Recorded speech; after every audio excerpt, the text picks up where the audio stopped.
Selamat datang para investor. Kalau Anda lagi cari cara buat ikut merasakan derasnya arus digitalisasi di Indonesia, ada satu nama yang wajib kita bedah bareng.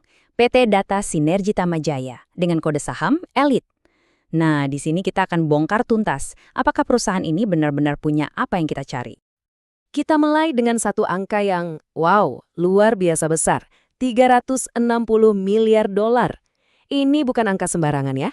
Ini adalah proyeksi nilai ekonomi digital Indonesia di tahun 2030. Anggap saja ini tsunami peluang, dan Eliteri ada di tengah-tengahnya. Pertanyaannya sekarang, seberapa jago mereka berselancar di atas ombak raksasa ini? Oke, ini dia peta perjalanan kita. Kita akan bedah Elite secara sistematis. Mulai dari kenapa perusahaan ini menarik, kita lihat mesin bisnisnya, cek kondisi keuangannya, timbang peluang dan risikonya, sampai kita bisa tarik kesimpulan investasi yang tajam. Nah, kita masuk ke bagian paling penting, argumen investasinya. Kenapa kita harus melirik Elite? Jawabannya ada pada posisi mereka sebagai pemain kunci yang menunggangi gelombang digitalisasi Indonesia yang lagi kenceng-kencengnya. Jadi, intinya begini, Elite ini adalah kendaraan pertumbuhan super cepat. Posisinya unik banget buat menangkap ledakan digital di Indonesia. Kenapa? Karena mereka punya dua senjata andalan, kemitraan kelas elit dan inovasi internal yang udah terbukti. Sekarang, mari kita lihat bukti-buktinya. Setiap bangunan kokoh pasti punya fondasi yang kuat kan? Nah, kita lihat yuk gimana fondasi Elite ini dibangun. Sejarah sebuah perusahaan itu bisa kasih kita gambaran soal ketangguhan, strategi, dan kesiapan mereka menghadapi masa depan.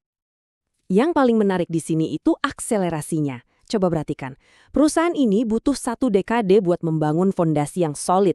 Tapi lihat apa yang terjadi setelah 2021. Dapat status elit dari Google, langsung IPO, ekspansi ke Malaysia, lalu lompat ke Amerika Serikat sambil luncurin produk AI. Ini bukan lagi sekedar tumbuh, ini namanya lompatan kuantum. IPO di tahun 2023 itu bukan cuma buat seremoni atau gengsi. Mereka berhasil dapat dana segar 60 miliar rupiah. Dan uangnya ini langsung dipakai buat memperkuat mesin perusahaan. 11,1 miliar buat beli server baru biar kapasitasnya makin besar, dan lebih dari 44 miliar jadi modal kerja. Ini ibaratnya bensin super untuk ngebut. Oke, sekarang kita intip dapurnya Eliteri.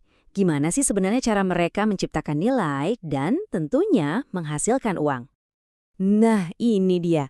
Angka ini nunjukin betapa stabilnya model bisnis mereka. Hampir 89% pendapatan itu datangnya dari managed services. Buat kita para investor, ini tuh musik yang merdu banget didengar. Kenapa? Karena ini artinya recurring revenue, pendapatan berulang yang bikin arus kas perusahaan jadi jauh lebih bisa diprediksi. Portofolio layanan mereka ini cerdas banget. Jadi bisnis utamanya memang manajemen cloud, tapi mereka melapisinya dengan layanan-layanan super penting lainnya, seperti pemulihan bencana dan keamanan siber.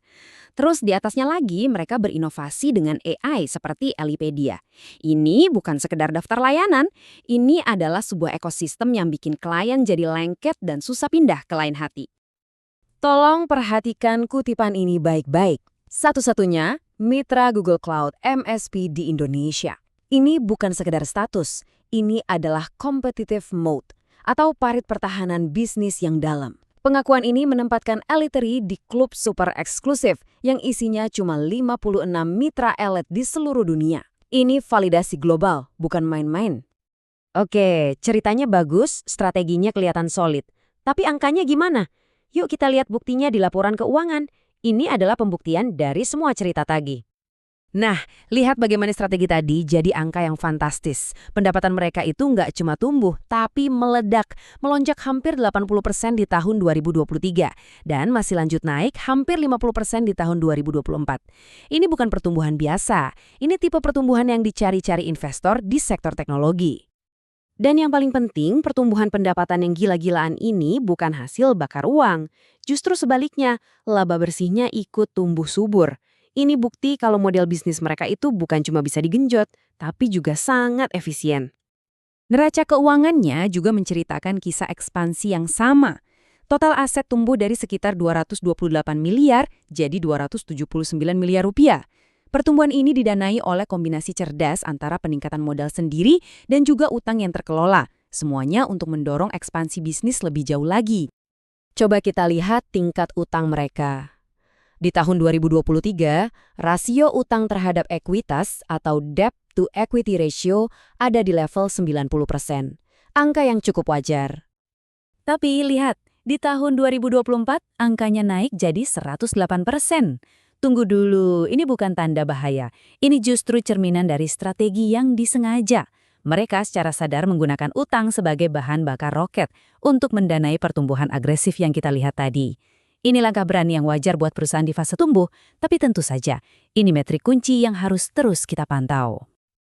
Oke, kita sudah lihat ke belakang dan kondisi saat ini. Sekarang, mari kita lihat ke depan. Analisis yang seimbang antara peluang dan risiko itu wajib hukumnya sebelum membuat keputusan investasi. Jadi, ada dua sisi mata uang di sini. Di sisi positif atau bull case, kita punya pendorong yang sangat kuat. Pasar ekonomi digital yang luar biasa besar, status eksklusif sebagai mitra Google, inovasi internal yang jalan terus, dan strategi ekspansi internasional yang jelas. Tapi di sisi lain atau bear case, kita juga harus waspada. Ada kompetisi yang ketat, tantangan ekonomi makro, kebutuhan belanja modal yang terus-menerus, dan tingkat utang yang tadi kita bahas. Nah, dari semua data dan cerita tadi, mari kita tarik benang merahnya. Apa intu dari kasus investasi pada elit ini? Jadi, kasus investasi untuk elit ini bisa kita rangkum dalam 4 pilar yang kokoh. 1. Mereka punya profil pertumbuhan tinggi karena berada tepat di tengah tren digitalisasi. 2. Model bisnisnya tangguh karena didukung pendapatan berulang. 3. Mereka punya parit kompetitif yang nyata berkat kemitraan elit. Dan yang keempat, dan ini yang paling penting, manajemennya sudah membuktikan kalau mereka jago mengeksekusi semua rencana ini. Dengan begitu, profil investasi elit jadi sangat jelas. Ini adalah perusahaan teknologi dengan pertumbuhan tinggi yang paling cocok untuk investor dengan toleransi risiko moderat hingga tinggi dan yang secara spesifik ingin mendapatkan exposure dari ledakan ekonomi digital di Indonesia dan Asia Tenggara. Sebagai penutup, saya tinggalkan satu pertanyaan untuk Anda renungkan. Dengan mesin bisnis yang sudah terbukti, kemitraan kelas dunia, dan jejak global yang terus melebar, apakah Eliterie adalah kunci untuk membuka masa depan digital Indonesia?